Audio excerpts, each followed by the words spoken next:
Heyo, your friendly neighborhood quarter guy here, and a few things I need to say. First off, I will not be doing my boss rage attempt this weekend either. Like last weekend, there is an event going on this weekend. It is Saboten Con, which is one of Arizona's premier nerd culture conventions. It's taking place this Labor Day weekend at the Sheraton Phoenix Downtown Hotel. So if you're in the Phoenix area and want to check out the fun, you might run into me there. Who knows? David Hayter and Christina V are going to be at Saboten Con this year, having panels there, and there's going to be a lot of other cool nerd stuff. So, since I'm not going to be doing Boss Rage, my buddy Omega Snake is going to be continuing his attempt at taking on Night Terror from Soul Calibur 3 on his Twitch channel, which is twitch.tv/OmegaSnakeBoss. The attempt will start at 6 p.m. Eastern, 3 p.m. Pacific this Saturday, so if you want to see some rage, check it out there. Next, an update. My Patreon has reached its first milestone of $250 a month in total donations. Therefore, after Castlevania month is over, my next major video will be the Q review of Mega Man X7. Oh, there's going to be some salt there. Trust me.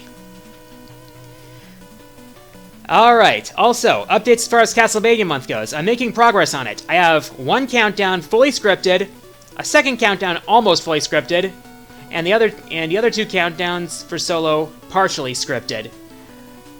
I'm hoping to be able to get a collab in there as well. So, but I won't say who it's with. This is gonna be a fun month, I can already tell that. Anyways, for my question of the week, next week is going to be the release of Mario Maker, well, Super Mario Maker for the Wii U, which I have described before as a ROM hack tool for people who don't know how to ROM hack. And as I've said before, I don't know how to ROM hack. So for my question of the week, I would like to ask, do you have a favorite ROM hack?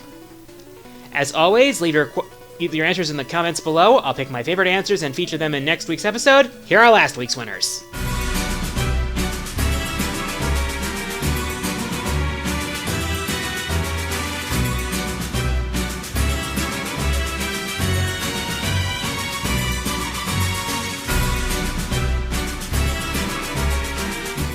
And with that, time for the Fourth Wall Mailbag. Remember, if you want to send me a question, go to my profile if you have a PC, Mac, or Linux. Click the About tab, click Send Message, and send me your questions that way. I'll pick my favorite ones and answer them in next week's episode. First question today comes from Sonic and Tails fan, who asks, what would you like to see in Sonic's 25th anniversary game? Well, the short version is, I want it to be good. The long version is, basically, if they're going to include other characters, make sure they're not annoying. It's like, Shadow's character was somewhat compromised in Shadow the Hedgehog, with the whole different paths thing and retconning of certain elements that, I don't know. And I want Silver to get some good characterization. I mean, Sonic 06 is infamous for having a bad story and poorly written characters, but Silver has such potential. I want to see him done well. As far as gameplay goes, let me go back to Sonic Unleashed, at least the Wii version that I played.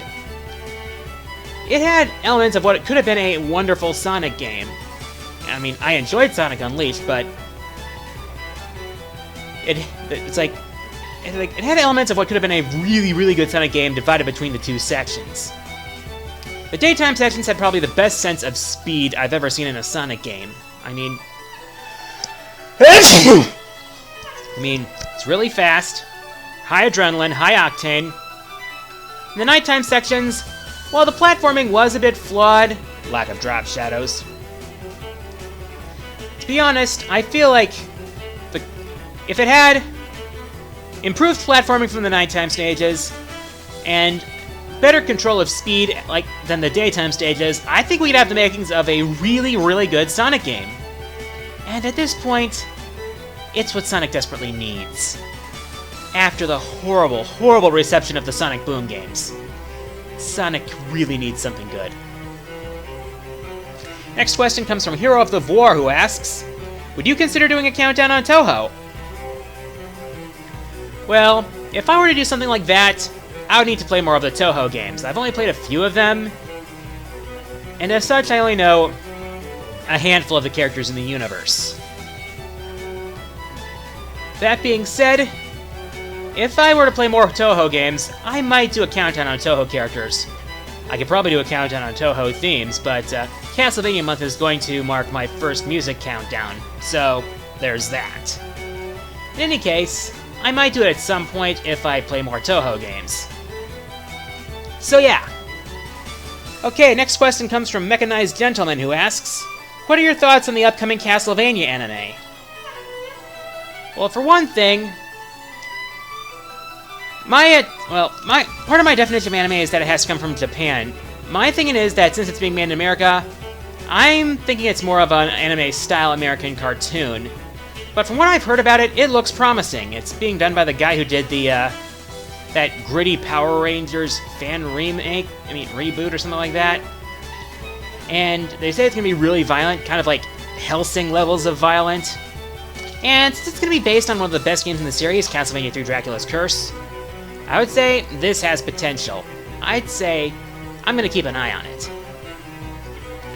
Next question comes from Game Boy CW, who asks, what are your thoughts on Fox making a new Mega Man game? Oh god, anyone but Fox! I mean, knowing what Fox has done recently, all I have to do is bring up the Fantastic Four movie, and you'll know exactly why I'm worried. But of course, I could be wrong. They could pull a miracle, they could do something that actually does Mega Man justice, but I'm not holding my breath. I really don't have much faith in 20th Century Fox at this point, and I'm not sure a lot of people do either.